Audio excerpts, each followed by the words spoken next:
We hope to get you on board. The telephone number, of course, is 280-5848. And we have our first call of the morning. Krem, good morning. Go ahead.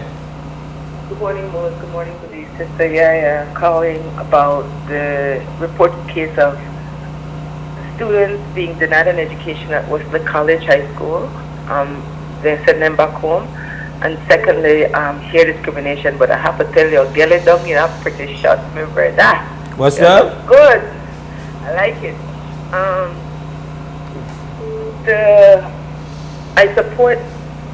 I just want to make it known that this is the 463rd day that UBAD Educational Foundation, they hold primarily the Ministry of Education accountable upon their 2 human rights violations. Now, I know a number of Belizeans not agree with this position because they feel how they feel. I just want to remind Belizeans that it's okay to feel how you feel. Those are your feelings. They are valid. I respect your feelings. However, at the same time, your feelings and what the Constitution of Belize says, that's 2 different things. No, not every law is a fair law.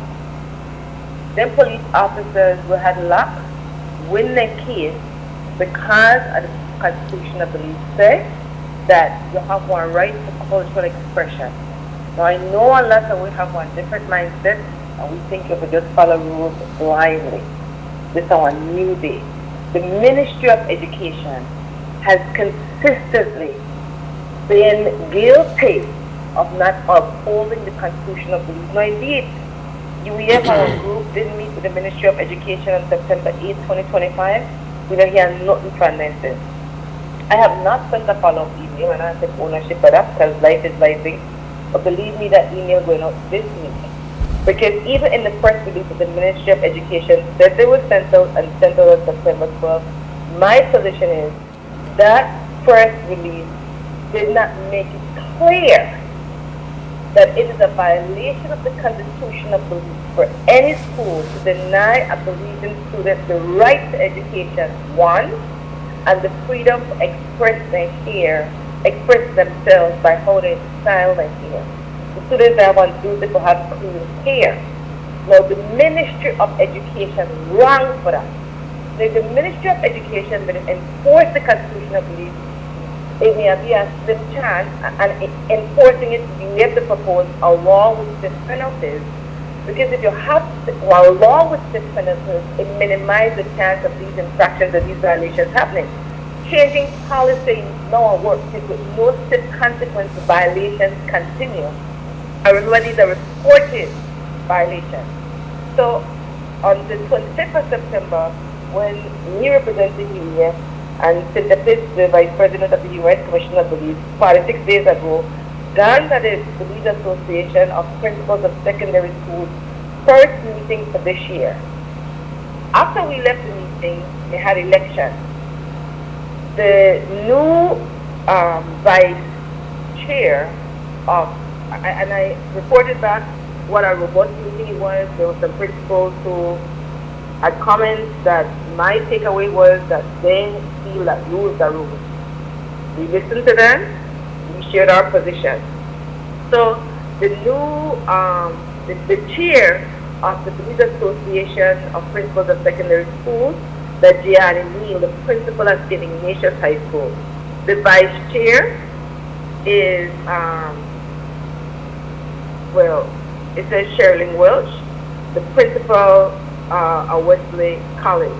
The treasurer, and Angel Lima, principal at Bishop Martin High School, the secretary, Rashawn Bowman, principal at Pelosi High School, assistant secretary, Justine Mavis, principal at Valley of Peace Seventh-day Adventist Academy. Now, there are 2 things I want to say to the parents of those students at Wesley College. More than likely, these are minor students, so we have to talk to the parents. We have to offer 2 solutions, and I'd really take deep breaths. I know that's not an easy situation. I remember what boss said. Only organized people want to save the people. You have to offer 2 solutions. For those parents and to any other parents in the country who experience their 2 human rights violations. My name is Sister Yaya Marie Coleman. My number is 671-850. The first immediate solution is contact me, and if you're willing, you can sit with our attorney who will write a letter to the school to let the school know from an attorney that this is a human rights violation of the Constitution of the league. We have done it before.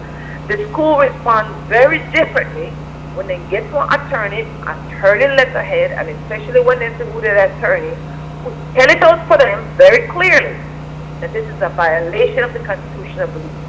What usually happens when we send one letter like that is the school immediately comes into compliance and allow the child to go to school. Now I will say the child will have all eyes pan up across every T and dot every I. That's the immediate short term. Long term is if the parents are willing to take this matter to court, we have an attorney who's willing to go to court. Because until we do something different, the violations continue. Now, we want to continue to hold the Ministry of Education accountable. Most, I want to hear your students on another human rights violation of the Legion students. I think ultimately the way that the system is going to, I imagine all that has been attempted before, and we're still with the lingering violation. It will have to become a legal matter. A parent on behalf of their child will have to make themselves a part of a legal accounting to hold both institution and state accountable for the violation. And there has to be a preparation to go all the way to the highest court. I think that's where it will have to come. That's what we'll have to come to, in my view, at this point in time. Thanks, Moses, and I appreciate that too, and I ask the Legion people to please make way, be reasonable. I open to hear people who don't agree with me, as long as they're reasonable people. And we have to do something different to get one different result. This is the way Yaya said. This is how the police officers they win the case. When before they got to court, if you listen to the news report, it was these are the rules of the police department. These are the rules of the police department. But they won that case because even if those are the rules of the police department, they were in violation of the police constitution. Yeah. And I really want people to hear that, and I appreciate the 2 cents more. Remember, my people, only organized